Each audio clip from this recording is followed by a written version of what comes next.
안녕하세요. 부동산 책 읽어주는 브리니입니다. 오늘은 윤석열 정부 5년, 오르는 아파트는 정해져 있다. 저서 김인만. 세 번째 시간이고요. 3장부터 읽도록 하겠습니다. 131쪽입니다. 새 정부의 부동산 시장을 전망하다. 집값 더 오른다? 아니다. 이제는 꺾였다. 새 정부가 들어섰지만 아직도 팽팽한 줄다리기가 진행 중이다. 한쪽에서는 기준금리가 오르고 있지만 여전히 풍부한 유동성, 입주 물량 부족, 전세 강세가 뒷받침되고 있어서 더 오른다는 주장이 있고 또 다른 한쪽에서는 기준금리 인상이 계속 진행되면서 대출에 대한 부담이 증가하고 유동성이 줄어들고 있는 점, 올라도 너무 많이 올랐다는 피로감 누적, 강력한 대출 규제 영향 등으로 하락한다는 의견이 있다. 내리는데도 몇 년의 시간이 필요하고 그 어떤 대통령도 부동산 시장 안정을 원하므로 시장 상황을 고려하지 않은 급격한 정책 변화는 없을 것이다. 결국 수요와 공급의 밸런스가 중요하다 등의 이유로 당분간 보합이 유지될 것이라는 목소리도 있다. 현재 시장에 다양한 목소리가 있다는 것을 인지하면서 윤석열 정부의 부동산 시장에 대해 예측해보자. 입주 물량은 여전히 부족하다. 주택 공급은 신규 아파트로 주택의 숫자를 늘리는 절대적 공급과 이미 보유한 다주택자들의 매물이 시장에 나오는 상대적 공급이 있다.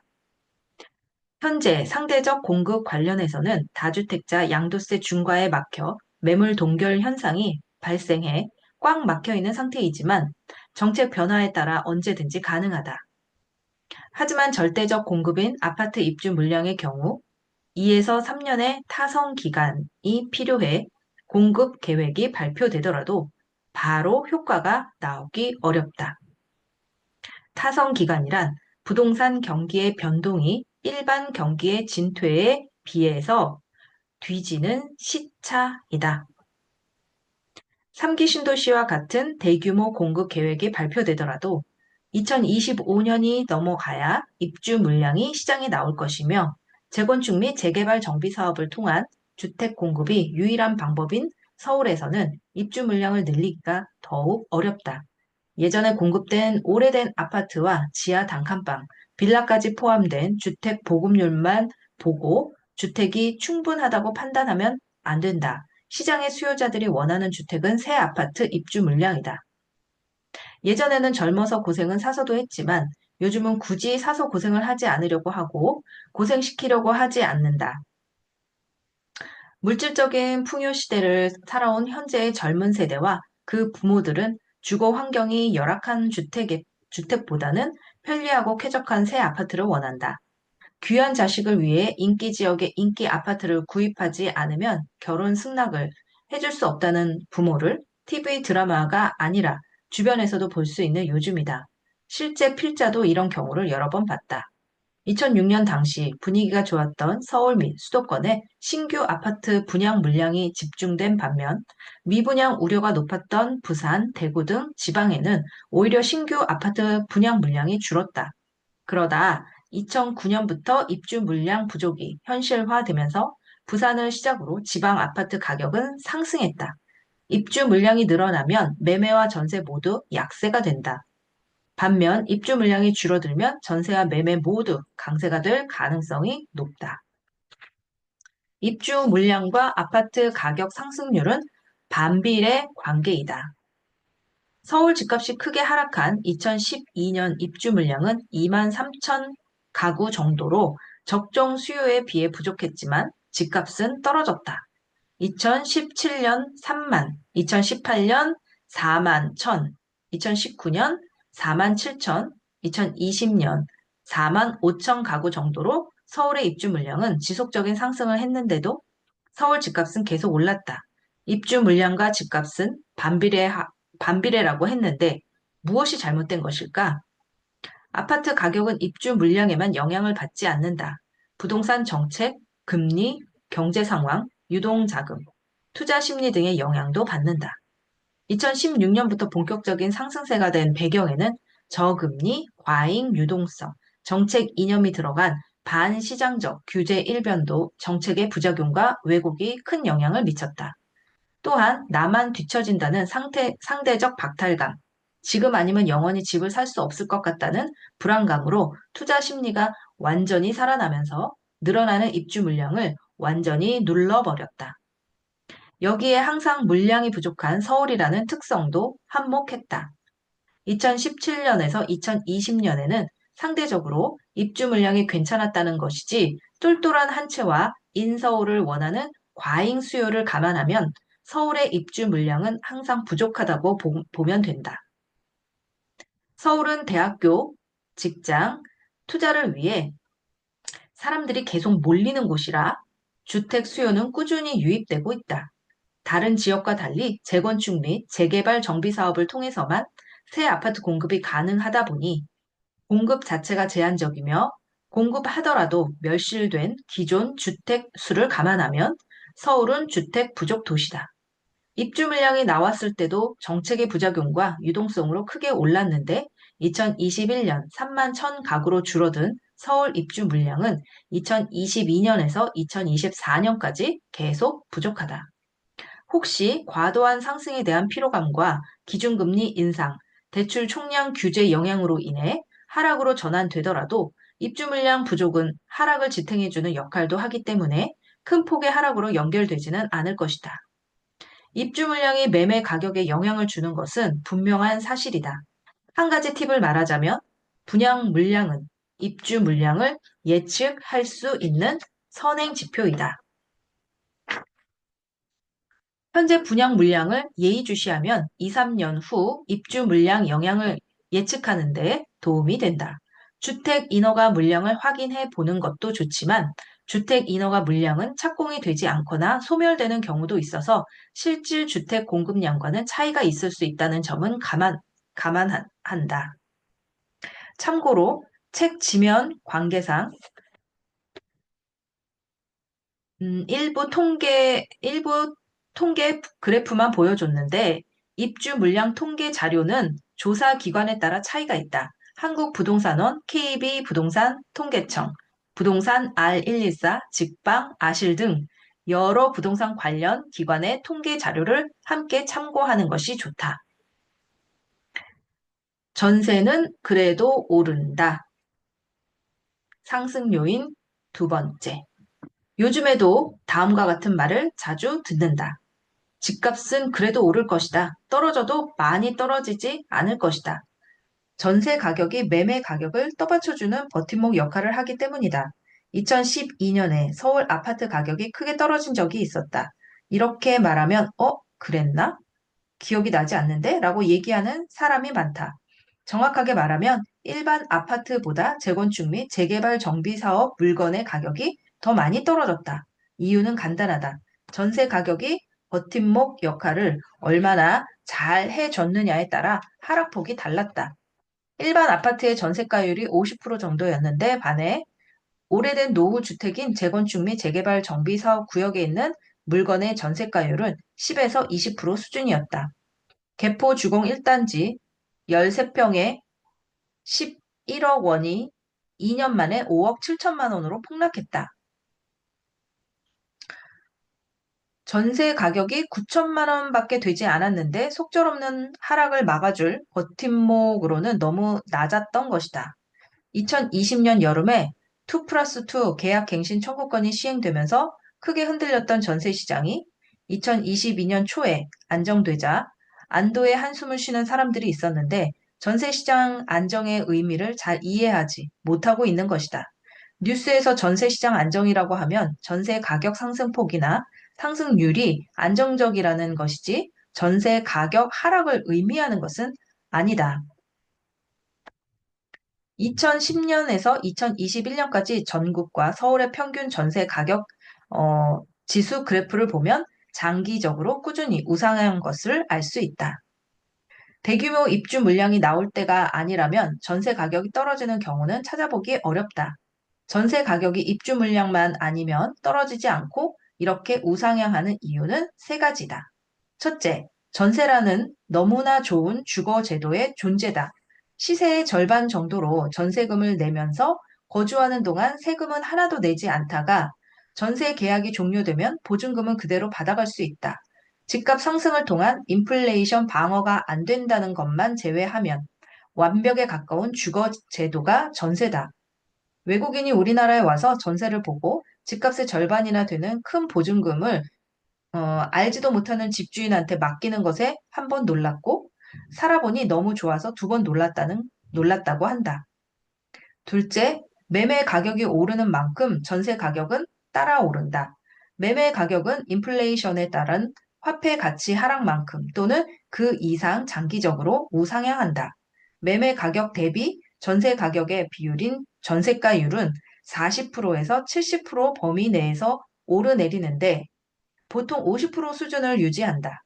예를 들어 매매가 10억 원, 전세가 5억이었던 아파트가 20억이 되면 시차를 두고 전세 가격은 10억 원 정도로 따라간다. 셋째, 부동산 시장이 침체되면 오히려 전세 가격은 더 오른다. 그런데 전세 가격은 매매 가격보다 더 안정적이고 꾸준히 상승한다. 전세 수요는 전세 실수요자들이라서 매매 수요처럼 부동산 시장의 분위기나 경제 상황 등에 따라 탄력성이 크지 않아 꾸준하고 안정적인 수준을 유지하기 때문이다. 오히려 매매 가격이 하락하는 침체가 되면 매매 수요가 전세로 유입되면서 전세 시장은 더욱 강세가 된다. 3기 신도시 등 사전 청약 당첨자들이나 본 청약을 기다리는 예비 청약자들은 무주택 자격을 유지해야 하기 때문에 전세 시장을 떠날 수가 없다. 전세 가격은 안정되고 있다는 뉴스를 접할 수 있는데 실상은 그렇지 않다. 전세 가격 상승폭이 둔화된 것이지 전세 가격은 떨어지지 않았다. 오히려 월세 거래가 늘고 월세 가격이 더 올랐다. 2+2 계약 갱신이 되면서 거래량이 줄어들었고 종합부동산세 부담이 커진 임대인들이 전세금 인상보다 월세로 전환하는 사례가 늘어났기 때문이다. 2024년까지 서울 아파트 입주 물량이 부족한 점을 감안했을 경우 입주 물량이 나오는 단지 주변의 아파트가 아니라면 전세 가격은 낮아지지 않는다. 결국 전세와 월세 모두 강세가 될 가능성이 높다. 전세 가격이 떨어지지 않고 오히려 강세가 된다면 집값을 밀어 올리는 상승 요인이 된다. 설사 주택시장이 침체되더라도 하락폭은 제한적일 수밖에 없다. 이렇듯 전세 가격은 집값 안정에 매우 중요한 변수가 된다. 그런데 전세 및 월세의 임대차 문제는 정부가 정책으로 해결하기가 참 어렵다. 입주 물량이 늘어나려면 대규모 공급 계획이 잘 추진되어야 하는데 2025년은 넘어야 한다. 섣불리 건드린 임대차 3법은 임대차 시장을 자극하면서 왜곡만 더 심하게 만들었다. 임대차 계약 갱신 시 5% 이내로 인상하면 양도세 1년 거주 요건을 충족시켜주는 상생 임대인 제도를 2022년에 시행했지만 효과는 미비하다. 임대인에게 인센티브를 주는 아이디어는 좋지만 인센티브가 너무 궁색하다. 2년에다 거주 기간 1년을 해서 4년 동안 안 올리면 거주 요건을 2년을 다 인정해주거나 종합부동산세 합산 배제 정도 해주고 대상도 1주택이 아닌 다주택자로 확대했다면 훨씬 더 효과가 좋았을 것이다. 윤석열 정부의 부동산 정책이 성공하려면 전세시장 안정은 꼭 필요하다. 아울러 3기 신도시 등 계획했던 공급 계획이 차질 없이 입주 물량으로 이어질 수 있도록 일괄성 있는 정책 추진이 필요하다. 민간 임대 물량을 공급해주는 역할을 하는 임대인을 압박하고 규제만 하는 채찍보다는 임대인과 임차인 모두 상생할 수 있도록 임대료를 올리지 않는 상생 임대인에게 제대로 된 인센티브를 주는 당근 정책도 병행할 필요가 있다. 상승 요인 세 번째, 유동성의 힘은 여전하다. 2021년 11월 한국은행이 발표한 시중 통화량은 3,589조, 1,000억 원으로 집계됐다. 2020년 3,070조 원에서 500조 원 정도가 늘어났다. 단기 자금 지표로 언제든지 현금화가 가능한 돈인 협의 통화도 1,350조 원으로 2020년 1,059조 원 대비 300조 원 정도가 증가했다. 2016년에서 2021년 부동산 시장 상승장의 원동력이 저금리와 유동성의 힘이었음을 부인하는 사람은 거의 없다. 돈이 넘치는데 부동산과 주식, 가상화폐가 오르는 것은 당연하다.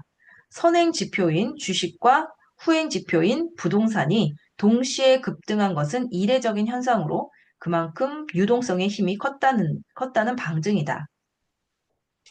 2008년 글로벌 금융 위기 이후 엄청나게 풀린 과잉 유동성이 제대로 회수되기도 전에 코로나19가 전 세계적으로 확산되는 팬데믹 현상이 생기면서 더 많은 돈이 풀려버렸다.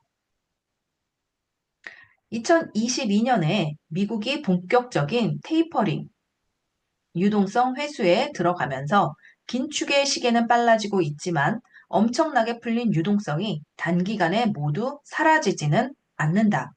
입주 물량 부족, 전세 강세, 여전히 남아있는 유동성을 감안하면 단기간에 주택 가격이 크게 하락할 가능성은 낮다.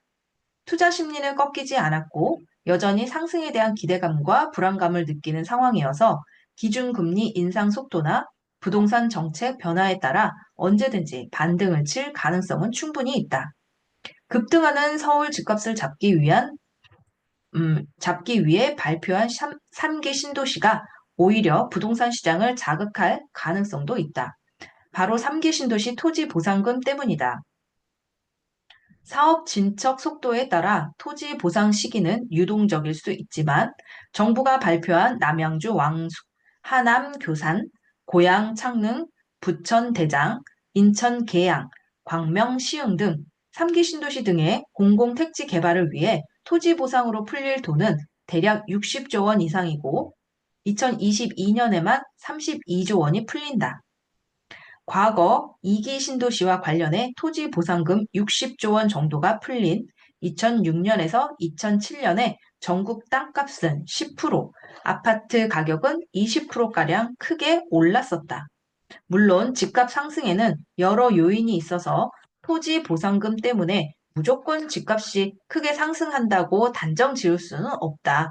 그래도 토지 보상금이 영향을 주는 것은 사실이며 일반 유동성보다 더 강력한 부동산 유동성으로 자리를 잡을 가능성이 크다.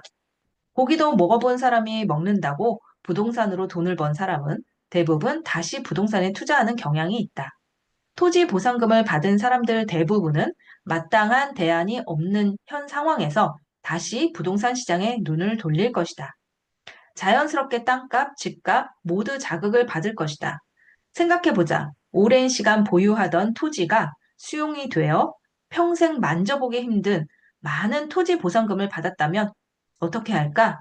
주식 투자를 하기에는 불안하고 은행에 넣어두기에는 예금 금리가 아쉽다.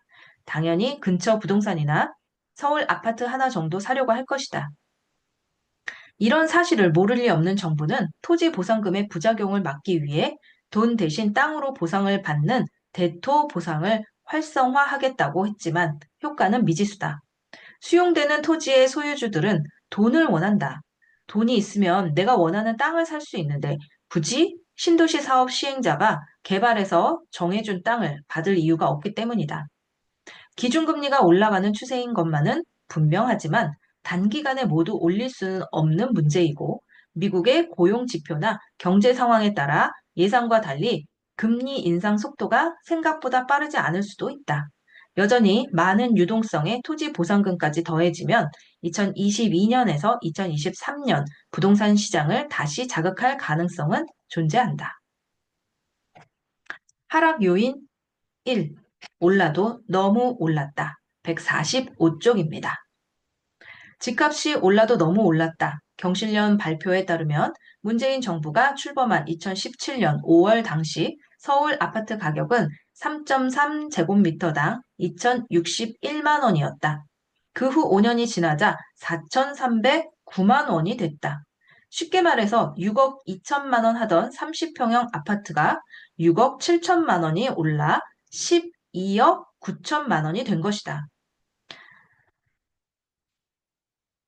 다음 그림은 문재인 정부 5년 동안 상승한 서울 아파트 가격 변동폭을 나타난 그래프이다. 2020년 1월 14일 문재인 대통령의 집값 원상 회복 발언 때까지 52%가 올랐고 발언 이후 37%가 더 올랐다. 원상 회복을 하려던 6억 7천만 원이 더 떨어져야 한다. 경실련의 통계도 현실을 정확히 반영하지는 못하고 있다. 평균 통계가 그렇다는 말이지 중산층 이상이 거주하고 있거나 거주하고 싶은 인프라가 좋은 수도권 아파트는 두세 배 올랐다.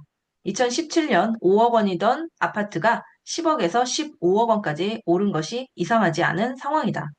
꾸준히 상승한 서울과 달리 인천 등 수도권 외곽부 일부 지방의 아파트 가격은 2020년 이후 더 올라서 2년 만에 2배가 상승한 아파트가 속출했다.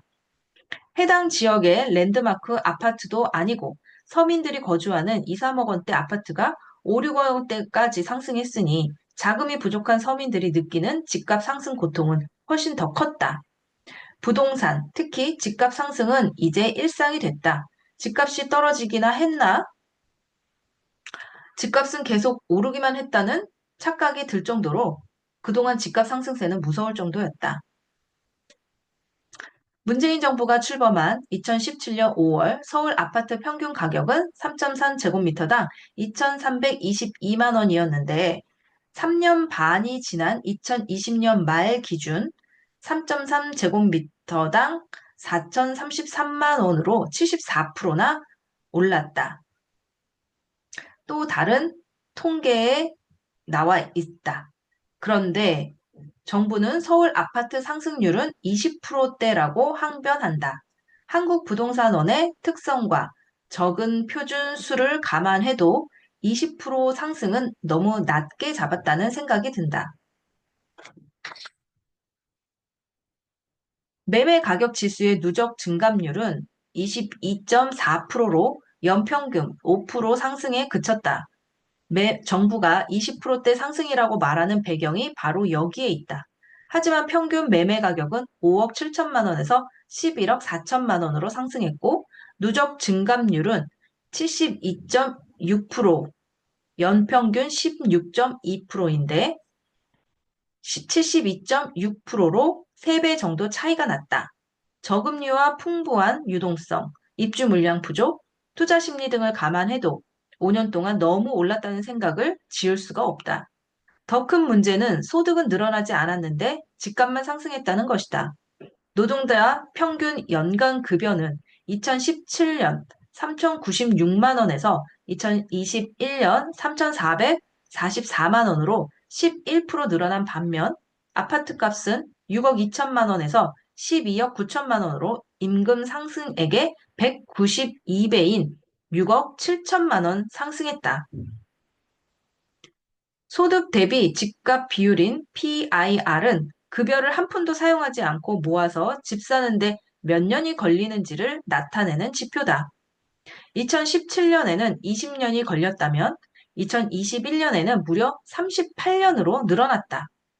38년 동안 한 푼도 쓰지 않고 돈을 모아야 서울 아파트를 살 수 있다는 얘기니 올라도 너무 올랐다. 어디 서울 및 수도권 뿐이니라 광역시와 지방, 중소도시들도 모두 올랐다. 최근 벤츠, BMW 등 수입 자동차와 제네시스 같은 국산 고급 자동차를 구입하는 사람이 늘어났다고 한다. 사실 누구나 좋은 차 사고 싶어 하는 마음은 다 있다. 또한 코로나19로 인해 해외여행을 가지 못하는 대신 차를 바꾸는 사람도 있을 것이다. 그런데 이번 생애에는 내 집 마련은 틀렸고 차라도 좋은 차를 사자는 심리가 강해진 이유도 있다고 하니 그저 씁쓸한 웃음밖에 나오지 않는다. 노력해서 집을 살 수 있는 수준을 넘어버린 집값. 올라도 너무 올랐다. 하락 요인 두 번째, 기준금리 인상을 주목하라. 기준금리는 한 나라의 금리를 대표하는 정책 금리로 금융기관과 환매 조건부 채권, 예금, 대출 등 각종 금융상품 금리의 기준이 된다. 각국의 중앙은행은 국내외 경제 상황에 맞춰서 기준금리를 조정한다. 우리나라의 중앙은행은 한국은행, 미국은 연방준비제도이사회, EU는 유럽중앙은행이다. 기준금리가 우리가 바로 체감하는 대출 금리와 예금 금리가 되지는 않지만 각종 금리의 기준이 되면서 영향을 준다. 금리가 오르면 경제가 좋다는 방증이며 시중의 유동 자금을 회수하면서 물가 안정과 경기 과열에 도움을 주지만 물가, 부동산, 주식, 채권 등의 수익에 역행한다. 또한 원화 가치 상승, 달러 대비 환율 하락을 만들어내면서 내수 경제와 수출에 부정적인 영향을 줄 수 있다. 금리와 집값은 반비례 관계다. 이론적으로 금리가 0.5에서 1% 오르면 집값은 1, 2% 내린다. 대출 금리가 오르면 대출 부담이 늘어나면서 매출은 증가하고 투자 수요는 줄어들기 때문이다. 반대로 금리가 내려가면 부동산, 특히 집값에는 긍정적인 영향을 준다. 하지만 경제 상황이 매우 좋지 않다는 의미도 있어서 금리 인하가 마냥 기뻐할 일은 아니다. 2021년에 두 차례 기준금리를 올린 한국은행이 2022년 1월에도 올리면서 1.25%가 됐다. 이 정도면 저금리 기조는 완전히 종식됐다고 봐도 된다. 2022년 말까지 추가로 기준금리가 1에서 두 차례 더 인상되면 시중주택담보대출 금리는 4%가 넘을 것이다. 여기서 더 큰 문제가 남아있다. 미국의 기준금리 인상이 시작됐다는 점이다. 2022년 3월에 0.25%포인트 올리면서 2022년에 6회, 2023년에 4회 정도 추가 인상을 예고했다. 그렇게 되면 2022년 말에 1.875%까지, 2023년 말에 3%까지 올라갈 수 있다. 미국이 기준금리를 올리는데 왜 태평양 건너 우리나라의 기준금리 인상 압박이 커지는 것일까? 미국과 우리나라 기준금리 간 차이가 1%포인트 이상 벌어지면 국내에 유입된 외국 자본의 유출이 발생할 수 있기 때문이다. 그래서 미국의 기준금리 흐름까지 신경을 써야 한다. 미국이 기준금리를 인상하면 안전자산 선호도가 높아지면서 신흥국에 유입된 투자 자본 이탈이 확대된다. 그러면 신흥국에서 자산 가격과 통화 가치의 하락이 발생해 외환 불안, 경기 둔화, 디플레이션 등의 우려가 커지게 된다. 미국이 금리 인상이라는 기침을 하면 신흥국은 독감에 걸릴 가능성이 커지는 이유다. 한국은행에서 2021년 8월부터 2022년 1월까지 세 차례 기준금리 인상을 한 것도 미국의 기준금리 인상에 대비한 선제 대응 성격도 있다. 이 정도 기준금리 인상은 예상했고 경제 상황도 있는데 이제는 더 이상 많이 올리기는 어려울 것이다. 금리는 여러 경제 지표와 상황을 고려해서 결정하므로 우려처럼 빨리 올리지 못할 가능성도 있으며 물가와 금리가 오른다는 것은 경제가 좋아진다는 이야기이므로 마냥 두려워할 필요는 없다는 목소리도 있다. 물론 틀린 말은 아니다. 입주 물량 부족, 전세라는 제도 등을 감안하면 당장 큰 폭의 하락이 발생할 가능성은 낮다. 또한 이미 강한 대출 규제를 시행하고 있어서 주택 시장에 미칠 대출 영향이 제한적이고 강남 등 인기 지역의 경우 어차피 대출이 잘 안 나와서 현금 부자들만 투자할 수 있는 상황이라 금리 인상 영향이 크지 않을 수도 있다. 기준금리를 올릴 때도 있었고 내릴 때도 있었기에 위기 관리는 필요하지만 너무 두려움에 떨 필요는 없다.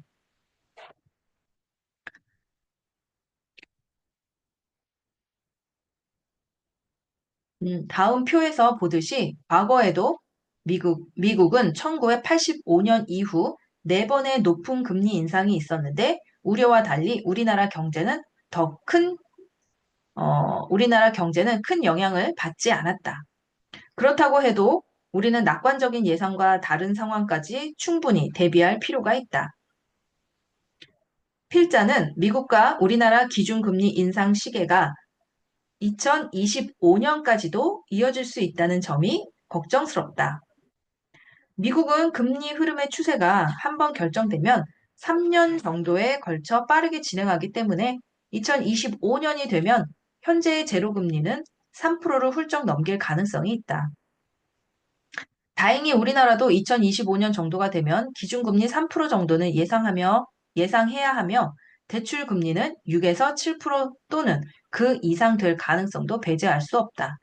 2021년에서 20년에서 21년 2에서 3%대 주택담보대출로 무리하게 아파트를 구입한 집주인들의 대출 이자 부담이 늘어날 수밖에 없고 주택을 구매하려는 실수요자의 부담도 늘어나 주택 구매 능력이 더욱 약해질 것이다. 신규 주택 구입자라면 집값의 30% 이내로 빌리고 신용대출은 작은 계획에서 제외하는 것이 좋겠다. 이미 담보대출을 받아 주택을 구입했다면 상대적으로 낮은 담보대출이나 고정금리 상품으로 갈아타는 것을 고려해야 하고 신용대출을 받은 사람이라면 추가 투자보다는 신용대출부터 우선적으로 상환하는 것이 좋다. 하락 요인 세 번째, 대출 규제 쉽게 풀리지 않는다. 2021년 12월 말 기준 은행권 가계대출 잔액은 무려 1060조 7천억 원이다. 대출 1000조 원은 우리나라 인구 1인당 2천만 원씩 빚이 있는 것이라고 할 수 있다. 스마트폰 계산기 최대 입력 금액이 100조 원이니 계산조차 되지 않는 큰 금액이다. 금액도 문제지만 증가 속도도 빠르다. 2020년에 100조 6천억 원, 2021년에 71조 8천억 원이 늘어났다. 다른 나라와 비교해보면 좀 더 심각하게 보일 것이다. 국제금융협회의 세계 부채 보고서에 따르면 2021년 2분기 기준 세계 37개 나라의 GDP 대비 가계 부채 비율 조사에서 한국이 104.2%로 가장 높게 나왔다. 홍콩, 영국, 미국, 일본, 중국보다 높은 수준으로 가계 부채 규모가 경제 규모를 웃도는 경우는 우리나라가 유일하다. 우리나라 가계빚이 국가 경제 규모를 고려할 때 세계 주요국 중 가장 많으며 가계빚이 불어나는 속도 역시 빠르다. 한국은행 분석에 따르면 가계 소비를 제약할 정도의 부채 임계 수준을 이미 초과한 대출자의 비중이 2022년 1분기 DSR 기준 6.3%, LTI 기준 6.6%에 달할 것으로 분석했다. 특히 저소득층의 DSR 임계 초과 비중이 중소득층, 고소득층을 크게 웃돌고 있고 20에서 30대 청년층 DSR 임계 초과 비중이 40대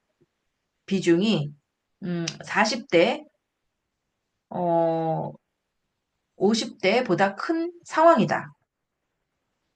저소득층과 20대에서 30대의 과도한 가계부채 문제가 향후 기준금리 인상과 맞물리면 소비 위축과 함께 가계부채 폭탄의 뇌관이 될 수 있어서 더욱 철저한 위험 관리가 필요하다. 물론 반론도 존재한다. 경제 규모가 커지고 신규 분양 및 입주하는 절대 아파트 수가 늘어나는 만큼 가계부채는 늘어날 수밖에 없고 가계부채 증가보다 연체나 미납을 관리하는 것이 더 중요하므로 고신용자, 고소득자보다 저신용자, 저소득자의 대출을 더 관리해야 한다는 주장이다. 틀린 말은 아니지만 집값 잡기와 가계부채 증가를 억제해야 하는 정부 입장에서는 대출을 더욱 옥죄할 수밖에 없다. 결국 쉬지 않고 오르는 집값도 잡고 가계부채 위험 관리도 하는 두 마리 토끼인 대출 규제 풀기는 현실적으로 어렵다. 대출 규제를 풀어준다는 공약이 있었지만 가계부채가 급증하는 상황에서 쉽사리 대출문을 열어주기 어렵다. 아마 풀어준다면 청년, 신혼부부 등 생애 최초 주택 구입자 대상의 대출에 대한 LTV 완화 정도가 가능하지 일각에서 기대하는 전면적인 대출 규제 완화는 어렵다. 그리고 7월부터 시행 예정이던 DSR 3단계를 보류할 가능성이 있다. 이미 총 대출액 2억 원 초과 시 DSR 40%가 적용되는 2단계가 2022년 1월부터 시행되고 있으며 2022년 7월부터는 총 대출액 1억 원 초과로 강화되는 3단계가 시행될 예정이었다.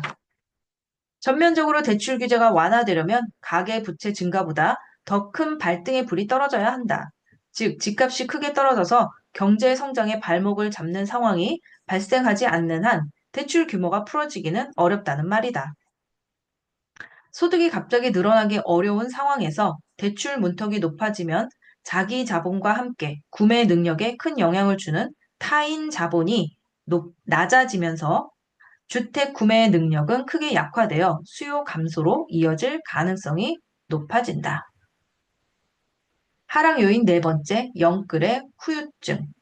2021년 부동산 시장의 키워드를 꼽으라면 영끌이 빠질 수 없다. 영혼까지 끌어서 모으다의 약자인 영끌은 주택을 구입하기 위해 주택담보대출뿐만 아니라 신용대출, 전세자금대출, 부모 도움까지 할 수 있는 가용수단을 다 동원해서 무리하게 주택을 구입한 경우를 말한다. 결혼을 앞둔 예비 신혼부부가 혼인신고를 미루고 보유하고 있는 현금에다 부모로부터 받을 수 있는 돈을 지원받은 다음 배우자 한 명 명의로 구입해 주택담보대출을 받고 또 다른 배우자는 전세로 들어가면서 전세자금 대출까지 받는 사상 최고의 영끌로 주택을 구입한 사례도 제법 많다. 2021년 서울에서 거래된 아파트의 42%는 20대와 30대가 매입했다. 한국부동산원 발표에 따르면 2021년 1월에서 8월까지 서울 아파트 매매 거래 3만 9,099건 중 30대 이하 매수가 1만 6,345건으로 전체의 41.8%를 차지했다. 서울 기준으로 2030 세대 비중이 절반이 넘는 곳을 보면 강서구 51.9%, 성동구 50.9%, 노원구 49%, 영등포구 47.3%, 관악구 47.2%, 중랑구 46.6% 정도로 비싼 강남권보다 상대적으로 진입장벽이 낮은 비강남권으로 수요가 집중됐음을 알 수 있다. 영끌을 하더라도 서울 안에서 답을 찾지 못한 2030 세대는 인천과 경기로 눈을 돌렸다. 한국부동산원 발표에 따르면 2021년 1월부터 9월까지 경기도에서 매매된 아파트 총 15만 4,637건 중 서울 거주자가 매수한 건은 총 2만 9,207건으로 전체의 18.9%나 됐다. 경기도의 누적 아파트값 상승률은 18.92%로 서울 아파트값 상승률 6.24%의 3배를 웃돌았다. 특히 서울과 가깝거나 광역급행철도, 신도시 개발 등 각종 개발 호재가 있는 지역 또는 상대적으로 집값이 싼 수도권의 서울 거주자의 원정 투자까지 늘어났다. 강세 지역이 아니었던 의왕이 2021년 누적 상승률 1위를 기록했고 시흥, 군포, 안양, 남양주, 의정부, 동두천, 오산, 평택, 안성 등도 크게 상승했다. 수도권에서 약세 지역으로 평가받던 인천도 2020년에서 2021년에 무섭게 올라 1년 만에 2배가 오른 아파트를 흔하게 찾아볼 수 있었다. 서울의 토지 거래 허가 구역 지정 등 고강도 규제를 하자 서울의 외곽 지역까지 아파트값이 상승하면서 상대적으로 가격대가 낮고 규제가 덜한 수도권으로 매수 수요가 몰린 것이다. 끊임없는 집값 상승의 위기감을 느낀 2030 세대가 추경 매수를 한 것인데 사실 2030 세대들은 주택 구매 연령층이 아니다. 일반적인 주택 구매 연령층은 40세에서 69세이므로 2030 세대의 주택 구입이 늘어났다는 것은 이례적인 현상이다.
전세 등 임대 형식으로 거주하면서 종잣돈을 더 모으는 단계인 2030 세대가 무리해서라도 주택 구입에 나선 것은 주택 가격 상승이 가팔라지자 나 혼자 소외되고 뒤처질 것 같은 공포, 이른바 포모 현상 때문이다.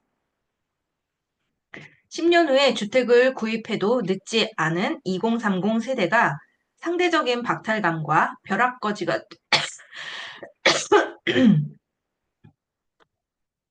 될 것 같은 두려움,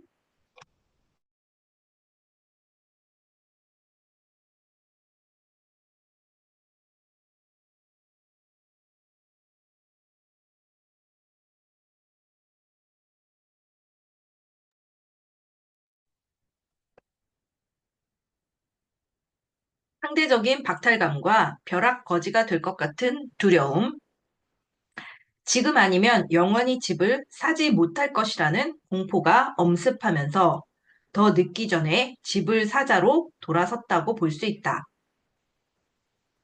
결국 10년 후에 주택을 구매할 미래 수요가 시기를 미리 앞당겨서 무리하게 주택을 구입한 것이다.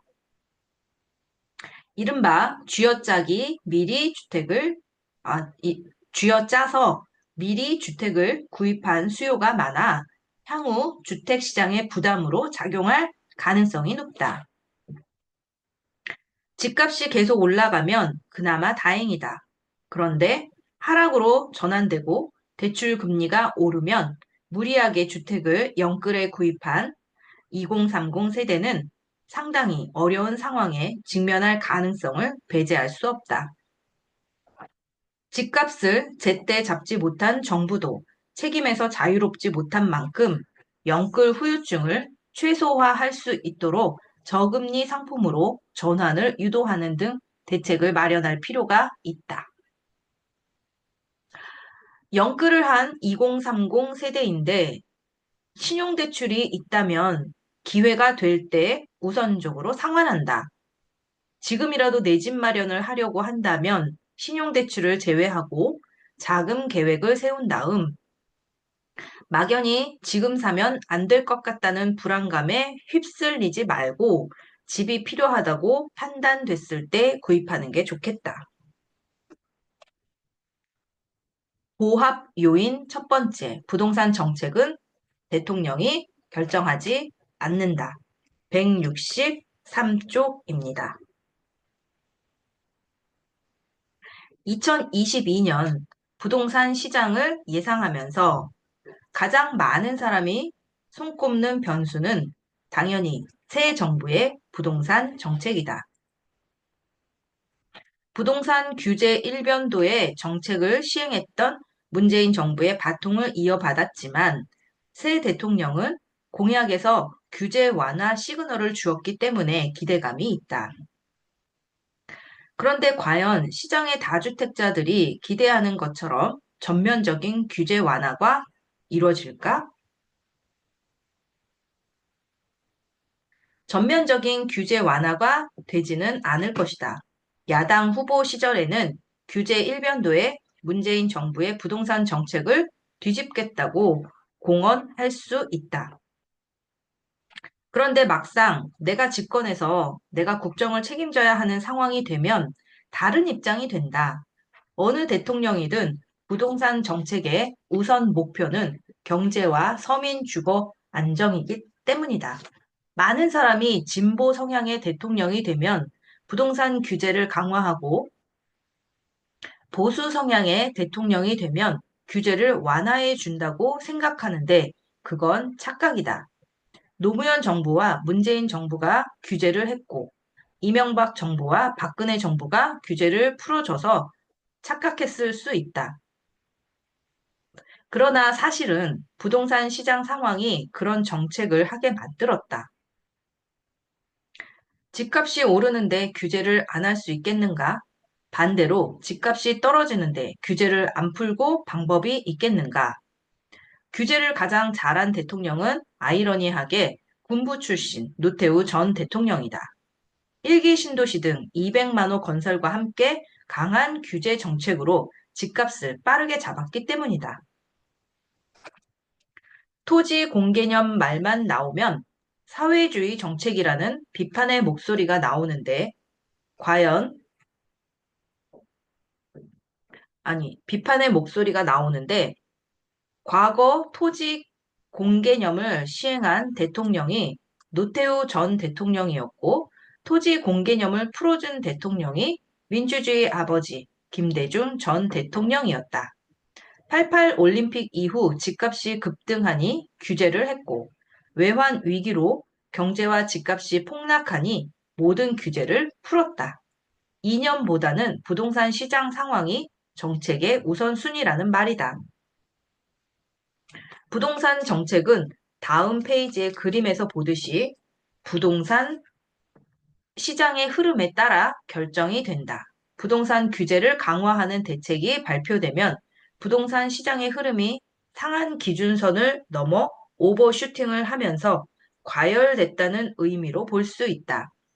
부동산 규제를 완화하는 대책이 발표되면 부동산 시장의 흐름이 하한 기준선 아래로 내려와 언더슈팅을 하면서 냉각됐다는 의미로 볼 수 있다. 새 정부의 부동산 정책은 공약과 달리 규제 완화의 폭은 제한적일 것이다. 주택 시장의 흐름이 하락으로 깊어져 적극적인 부양이 필요한 상황이 아니고 상한 기준선과 하한 기준선 사이에서 약보합세를 유지하고 있다면 전면적인 규제 완화보다는 부동산 시장 안정이나 실수요자 보호를 위한 일부 조정 정도만 할 것으로 보인다. 시장에 매물이 나오게 하려고 한시적으로 다주택자 양도세 중과 면제, 1세대 1주택 종합부동산세 부담 완화, 공시가격 속도 조절 정도를 할 것이다. 다주택자를 압박하기 위해 시행한 다주택 양도세 중과는 출구를 막아버리면서 시장에 매물이 나오지 않는 매물 동결 현상을 심화시켰고, 그 결과 상대적 공급의 부족으로 집값을 급등시키는 원인을 제공했다. 종합부동산세 강화는 세입자한테 세 부담을 전가해 전세 및 월세 가격 상승을 일으켜 서민 주거 안정을 해치고 있다. 부동산 시장 정상화를 위해 이런 왜곡된 정책은 바로 잡겠지만 전면적인 규제 완화를 당장 시행하기는 어려워 보인다. 섣부른 규제 완화로 주택 시장을 자극해 다시 폭등시킨다면 그 부담은 오로지 대통령 몫이기 때문이다. 혹시라도 집값이 크게 떨어지면 부양이 필요한 상황이 되어 그때야 비로소 문재인 정부에서 5년 동안 묶은 규제가 전면적으로 풀릴 것이다. 이런 부동산 정책의 메커니즘을 잘 이해하면 부동산 대책을 통해서 현재 부동산 시장이 과열인지 냉각인지 저점인지 고점인지를 판단하는 데 도움이 된다. 부동산 대책이 발표되면 뉴스만 보지 말고 배포되는 보도 자료를 꼼꼼하게 읽어봐야 하는 이유이다. 참고로 부동산 대책 관련 보도 자료는 국토교통부 홈페이지에서 다운받을 수 있다. 2017년 파리 대책에서 서울 전 지역을 규제 지역으로 묶은 이유는 서울 부동산의 과열이 시작됐기 때문이다. 2020년 12월 17일 대책에서 포항, 경산, 천안, 여수, 순천 등이 규제 지역에 포함된 것을 보면 집값의 과열 바람이 수도권을 넘어 지방 중소도시로 번졌음을 알 수 있다.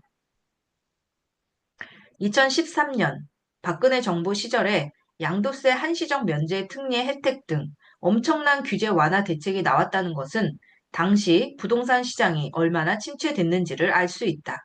이렇듯 부동산 대책이 발표된다는 것은 정부가 개입할 정도로 부동산 시장의 흐름이 과열 또는 냉각됐음을 의미한다.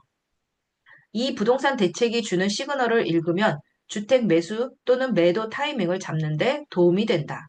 사람들은 규제 대책이 나와도 집값이 더 오를 것이라고 유리하게 해석하는 왜곡인지, 왜곡인지를, 왜곡인지를 하므로 대책의 시차 효과를 감안해서 부동산 대책이 발표되고 3년 정도 지난 후에 타이밍을 잡는 것이 좋다. 즉, 규제 대책이 발표되었으니 고점이라 생각하고 바로 매도하지 말고 3년 정도는 기다린 후 시장 상황을 보고 매도 타이밍을 잡아야 하고, 규제를 풀어주는 대책이 발표되더라도 3년은 지난 후 들어가는 것이 좋겠다.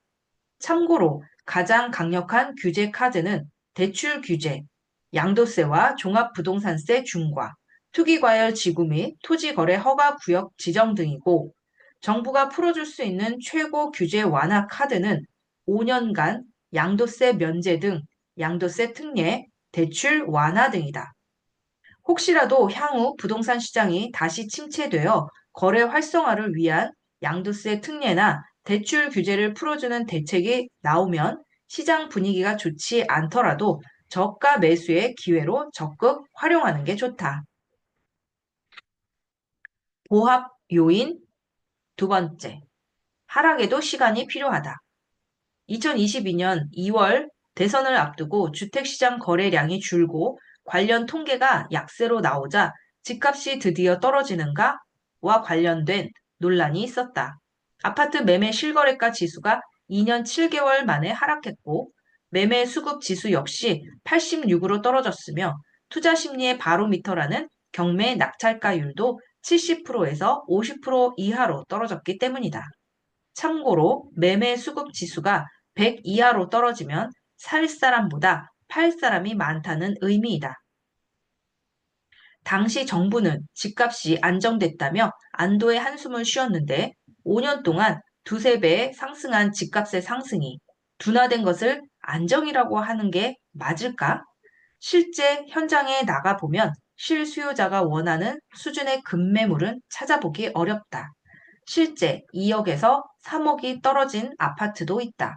그런데 2021년에 과도하게 상승했다가 조정을 한 경우 동이나 층에 따른 가격 차이를 포함하고 있어 착시 현상을 주는 경우가 많았다.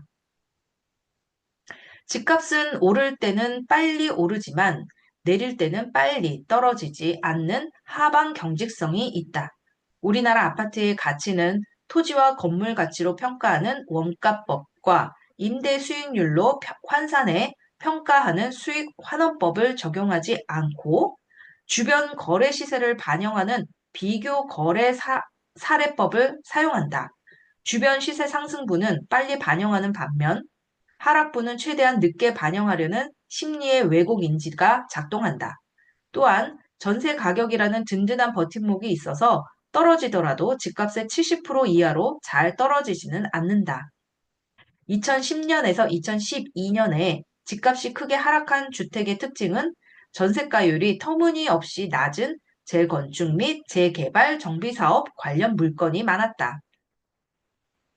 기준금리 인상, 대출 규제, 과도한 상승에 대한 피로감으로 인해 폭등하는 대세 상승이 되기는 어렵지만, 입주 물량 부족, 새 정부의 부동산 정책 방향, 규제 완화 폭과 속도에 따라 반등 가능성도 배제할 수 없다. 2022년에 조정이 되더라도 10% 수준이라는 의견이 시장에는 꽤 많다. 그렇다면 집값이 영원히 떨어지지 않고 몇 년 동안 3배 상승한 가격이 그대로 고착화하는 것일까? 집값이 오를 때도 시간이 필요하지만 떨어질 때도 시간이 필요하다. 2012년에 주택시장이 침체를 겪자 2013년에 5년간 양도세 면제라는 파격적인 양도세 특례 혜택을 줬지만, 주택시장의 본격적인 상승은 2016년이 되어서야 가능했다. 또한 내릴 때도 일반적인 하락이 아니라 계단식 흐름을 보인다. 노무현 정부 시절인 2003년에서 2007년까지 상승기 때를 보자. 12구 대책이 발표되자 잠시 주춤했다가 다시 상승했고, 831 대책이 나오자 숨고르기를 한 후 다시 상승하는 등 4번의 계단 현상을 거치면서 올랐다. 2008년에서 2014년까지 침체기 때를 보자. 2008년 글로벌 금융위기 여파로 일시적 큰 폭의 하락은 예외로 보더라도 4번의 DTI 대출 규제에 따라 일시적 반등과 하락을 3번 정도 반복하다가 큰 폭의 하락을 기록했다. 투자 심리는 이렇다. 집값이 떨어지는 과정도 3년 정도에 걸쳐 여러 번의 계단 현상이 발생하면서 조정이 되다가 마지막 단계에 조금 크게 하락할 수 있다. 미래는 신의 영역인지라 모든 매수자가 각자의 성향과 판단에 따라 움직인다. 조정되면 반드시 이 정도 조정이면 괜찮다라고 판단한 매수 대기자들이 유입되면서 일시적 반등이 생긴다. 여기서 매수세가 계속 늘어나면 대세 상승이 될 수 있다. 그런데 어느 정도 거래가 이루어진 후에 불안감이 확산하면 매수세가 끊기고 다시 조정이 발생한다. 이런 줄다리기를 3번 정도 거치고 나면 아, 이제는 정말 떨어지겠구나 라는 심리가 확산되면서 흐름이 꺾이고 3년차 정도가 되면 하락폭이 확대된다. 공교롭게도 집값 잡으려고 발표한 신도시가 집값이 오를 때는 계획 준비 단계에 있어 시장에 별다른 효과를 내지 못하다가 집값이 떨어질 때가 되면 입주 물량으로 쏟아지면서 집값 하락을 부추길 수도 있다. 그래서 3기 신도시 입주 물량이 나오기 시작하는 2025년에서 2030년 사이가 주택 시장의 본격적인 조정 시기가 될 가능성이 높다. 주택 구입을 하지 못했거나 추가 구입을 하려는 수요자들은 이 시기를 적극적으로 활용하는 게 좋다. 실수요자지만 그래도 집값이 떨어지면 어떻게 하지 걱정하는 사람이라도 너무 걱정하지는 말자. 따지고 보면 7년 동안 3배 상승하고 3년 동안 30% 정도 조정받는 것은 당연한 현상이니까 말이다. 필요해서 샀는데 집값이 떨어진다고 스트레스를 받지 말자. 잘 살면서 기다리면 된다. 위험 관리만 된다면 실수요자는 단기 흐름에 너무 일희일비할 필요가 없다. 보합 요인 3번째. 수요와 공급의 심리 밸런스. 2012년과 2021년을 비교하면서 의아해하는 사람이 많다. 주택 거래량은 줄어들고 입주 물량도 부족했는데 왜 2012년에는 집값이 떨어졌고 2021년에는 올랐을까? 충분한 주택 거래량이 뒷받침되면서 가격이 오르거나 내리는 것이 부동산 시장의 정상적인 흐름이지만 부동산 정책으로 인해 왜곡이 되고 부동산 소비자들의 심리에 영향을 주면 주택 거래량은 줄어든다. 집값이 안 올라도 좋아요. 떨어지지만 않았으면 좋겠어요. 이렇게 말하는 사람이 있는데 솔직하지 못한 거짓말이다. 가격이 떨어지지 않고 안정적으로 거주할 수 있는 최적의 집은 전셋집이다. 세금도 안 내고 집값 떨어질 걱정도 없는 전셋집에 거주하면 되지. 굳이 안 떨어질 집을 살 필요는 없다. 우리 모두 집을 산다는 의미 속에는 많이 오르든 인플레이션 방어할 정도로 오르든 집값이 올라가길 원하는 마음이 녹아들어 있다. 2012년대를 보자. 주택시장이 꽁꽁 얼어붙어 침체된 상황에서 집값이 더 떨어진다는 생각이 팽배해 있었다. 지금이 바닥이겠지 싶어 2010년, 2011년에 주택을 산 사람들이 더 떨어지는 집값을 보면서 아연실색하는 동안 주택 구입을 계획했던 사람들은 지금이 바닥이 아니라 더 떨어질 것 같은 공포감에 감히 나서지 않았다. 수요가 급감한 것이다. 반면 바닥을 뚫고 지나가는 집가 하락에서 더 이상 기다리지 못하는 집주인들 사이에 지금이라도 팔아야 한다는 심리가 확산되면서 매물이 쌓였다. 공급이 증가한 것이다.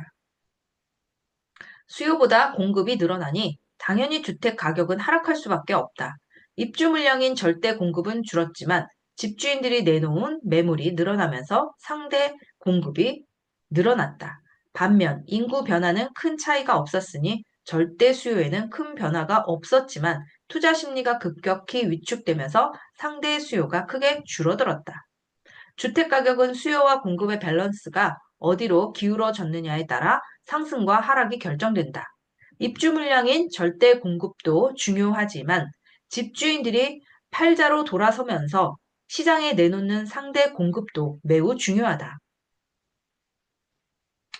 이번에는 2021년 상황을 보자. 2021년에는 입주 물량도 부족하고 주택 거래량도 줄어들었는데 그래도 2012년 때와 달리 집값이 올랐다.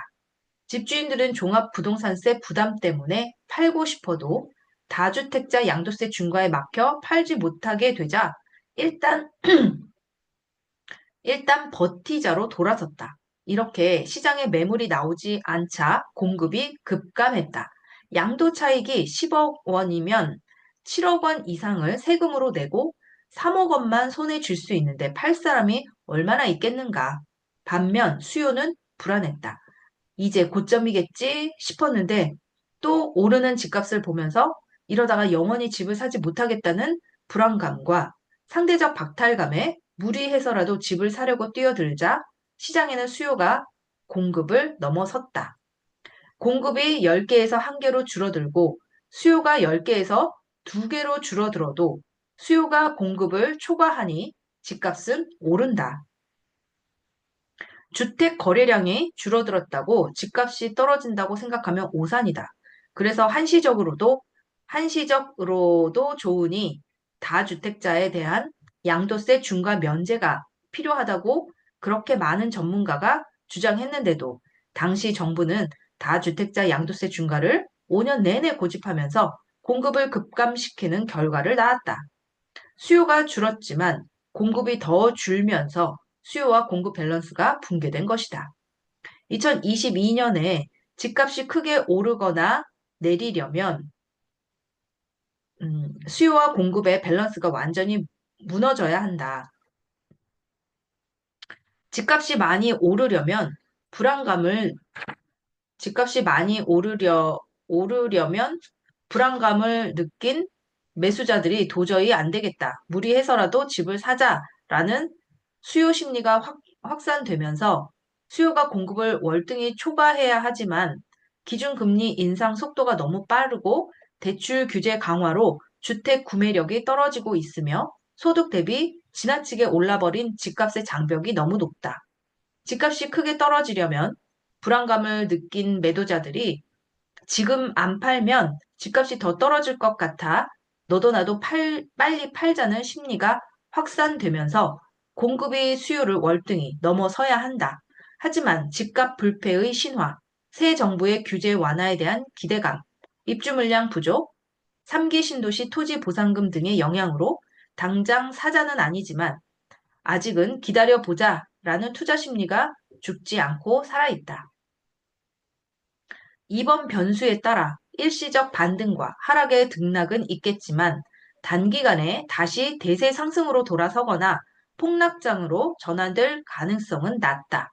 완전한 상승 또는 하락으로 전환되는데 3년 정도의 시간이 필요한 점을 감안하면 2025년까지 기준금리가 얼마나 올라가 있을지, 새 정부의 부동산 정책이 어떻게 나올지, 2025년 이후 입주 물량이 얼마나 쏟아져 나올지에 따라 본격 하락장으로 가느냐가 결정될 것이다. 아직은 준비할 시간이 충분한 만큼 지나친 낙관도 하지 말고 너무 불안해하지도 말자. 흐르는 강물처럼 부동산 시장의 흐름에 몸을 맡기고 충분히 대응하면서 준비한다면 걱정할 필요는 전혀 없다. 오늘은 여기까지 읽도록 하겠습니다.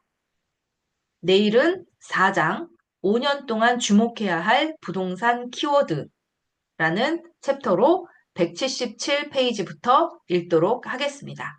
오늘 들어주셔서 감사합니다. 부동산 책 읽어주는 불인이었습니다.